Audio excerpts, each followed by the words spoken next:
Salut à tous, bienvenue à l'aéroport de Paris-Orly. Aujourd'hui on décolle direction Marseille. On va essayer dans les alentours de Marseille les Volvo S et V90, donc nouvelle grande berline et break de la marque. Le style colle au XC90, précédemment essayé maintes et maintes fois au billet auto. Vous savez que Volvo c'est une marque qu'on affectionne tout particulièrement et vous savez que c'est un modèle qu'on attend depuis un petit moment, qu'on a déjà eu l'occasion de découvrir en statique plusieurs fois et qui est pour nous super intéressant. Donc on va prendre en main la berline et le break aujourd'hui. Et on va vous dire ce qu'on en pense. On va essayer de vous faire partager ça avec nous tout au long de la journée. J'espère que ça vous plaira. Pour nous, direction Marseille, c'est parti.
Et voilà, nous voici donc avec la S90 ce matin.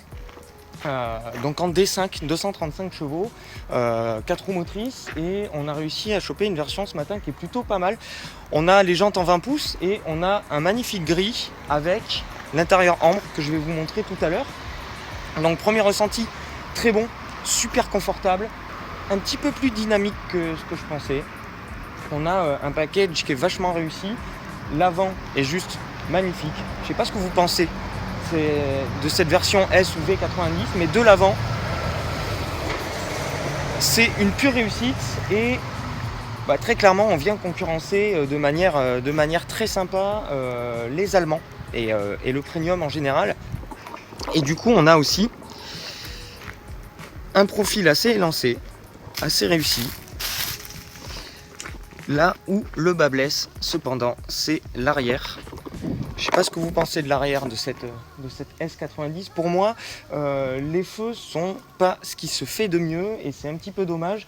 C'est quelque chose qui est rattrapé sur le V90 qui pour moi est beaucoup plus joli, beaucoup plus harmonieux. Donc voilà, bilan extérieur en demi-teinte pour la S90. Pour moi, aurait pu faire mieux au niveau de l'arrière, qui est juste magnifique de l'avant.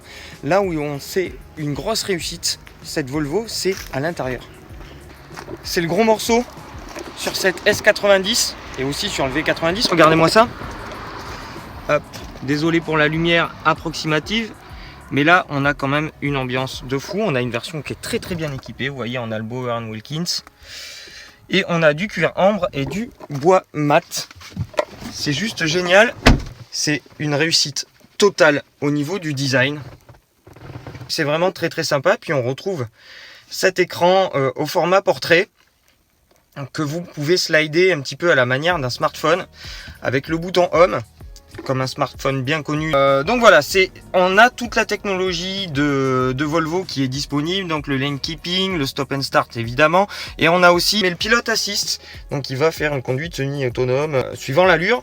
Donc c'est plutôt réussi, et une série de superbes factures qui est suédoise, messieurs dames. Hop, au cas où vous vous en rappeliez pas, Volvo vous le signale sur les sièges. Et donc ouais, définition et des assemblages qui sont vraiment très bons, une recherche au niveau des matériaux qui est super sympa. Donc vous, je sais pas, mais nous on s'y sent très très bien à l'intérieur de cette S90, très très réussi. L'insonorisation est juste exceptionnel. On a le head-up display sur cette version, on a un très très joli cuir sur le tableau de bord et sur les contreportes. Donc là on a vraiment une totale réussite. Pour moi c'est quasiment un sans faute à l'intérieur. Donc bien joué Volvo. Et le petit détail qui tue, les aérations qui sont contrôlées comme ça, voilà, le petit détail très sympa, super qualitatif. Donc pouce levé, bien joué Volvo pour cette S90. Direction le déjeuner, et puis cet après-midi on va essayer de switcher pour une V90 pour vous montrer un petit peu le break qui pour le coup a vraiment notre préférence dans cette gamme.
Là, nous revoilà cet après-midi avec la version break, donc la V90. Donc Volvo a fait, comme je vous disais tout à l'heure, très fort.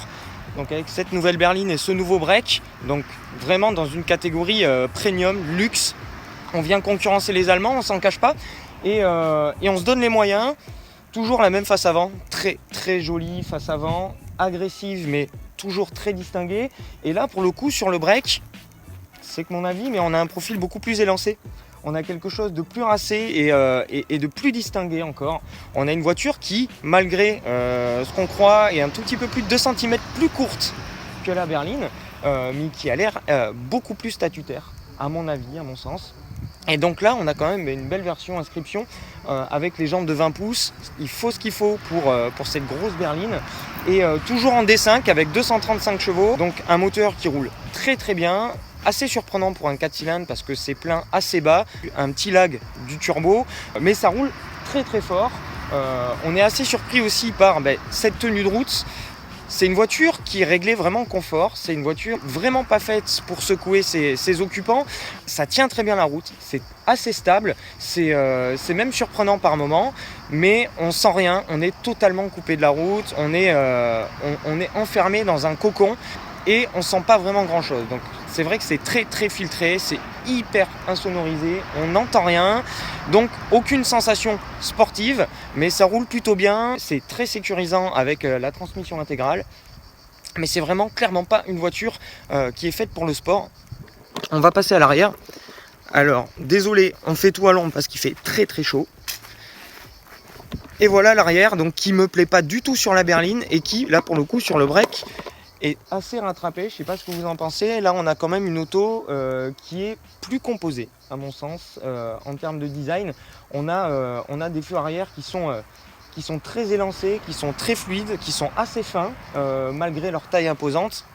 Et donc c'est plutôt pas mal. Et on a, vous allez voir, un coffre qui perd en contenance par rapport aux anciennes Volvo toutes carrées, mais c'est pas ridicule. C'est pas ridicule, on peut vraiment charger sans souci. Et avec l'ouverture et la fermeture à la télécommande, c'est quand même bien pratique. Et je vous embarque à l'intérieur avec moi. On a quand même quelque chose d'assez sympa. On a un design qui est vraiment repris du Volvo XC90, à ceci près que l'habitacle est beaucoup plus petit. Donc on a un sentiment qui est beaucoup plus sportif et on a cette console centrale qui est pas sans me rappeler la Panamera. Je sais pas ce que vous en pensez, moi c'est l'impression que j'ai eue. Et on a cette partie là qui est entièrement reprise du XC90, le volant également et puis la partie compteur. Mais on a cette partie là qui est extrêmement bien dessiné, super ergonomique, très fluide et très agréable à occuper. On est très bien dans cette auto, notamment par son réglage confort également.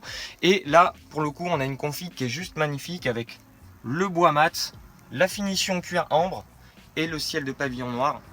Juste magnifique. Et le système audio Bowers & Wilkins de 1400 watts, 19 haut-parleurs. Juste sensationnel. Et là sur le break on a ce qu'on n'avait pas sur la berline, mais le gigantesque auto-ouvrant panoramique qui est super sympa. Et on a à l'arrière vraiment pas mal de place. Donc pour les gens de plus d'1m90 c'est sans problème. Et à l'avant on a droit à des sièges toujours au prix du XC90 qui sont parmi les plus confortables du marché. On peut enquiller des milliers de kilomètres sans sourciller, sans avoir mal au dos. C'est juste génial. Donc voilà un petit peu tout pour ce V90. Donc comme je vous disais qu'on préfère vraiment par rapport à sa sœur berline. Vraiment, on a un gros coup de cœur pour cette auto, notamment cette face avant qui est juste somptueuse, et puis cet habitacle très bien fini avec des beaux ajustements, avec une jolie technologie, toujours cet écran en format portrait que vous pouvez slider un petit peu à la manière d'un smartphone. Très bien. Et puis alors une ambiance qui est le gros point positif de cette auto, qui va concurrencer les Allemands en termes de design et de qualité de fabrication, mais en s'assumant totalement suédois. On a un design qui est totalement autre que ce qu'on peut voir chez les Allemands et qui est affirmé et de très bonne qualité. Donc pouce levé pour cette Volvo V90. Cette prise en main s'est super bien passée, on a une belle surprise. Maintenant il faut qu'on vive un petit peu avec, donc ça je vous cache pas que c'est une voiture qu'on aura l'occasion de vous essayer de manière plus intensive et plus complète à l'avenir, et avec grand plaisir, parce que très clairement elle est superbe. Nous on a passé une super journée au volant de ces voitures, on a pu se régaler, on a pu en profiter un maximum, et j'espère que les images qu'on vous a proposées vous ont plu. J'espère que ça vous a donné un petit peu envie de découvrir Volvo si vous ne connaissez pas bien Volvo, et puis ces modèles là très précisément si vous connaissez déjà Volvo, parce que ça vaut le coup, je vous le dis. Pour les curieux, n'hésitez pas, c'est vraiment hyper intéressant. À vous de voir. Les seules choses un petit peu négatives, c'est malheureusement la motorisation, disponible uniquement en 4 cylindres. C'est vrai que le D5 fait bien l'affaire, notamment sur une voiture qui est plus légère que le XC90. Le T6 sera très vorace mais super performant sur cette auto là. Ça sera à vous de juger, mais je vous conseille vraiment d'y jeter un œil et de la considérer à l'heure du choix. Donc voilà, j'espère que tout ça vous a plu. Je vous dis à très bientôt les amis, puis d'ici là je vous souhaite plein de belles choses. Ciao. Maintenant, c'est l'avion du retour, direction Paris, et à peine le temps de se reposer, une surprise qui tombe demain. Vous l'avez déjà vu suivant quand j'aurai uploadé la vidéo, donc voilà.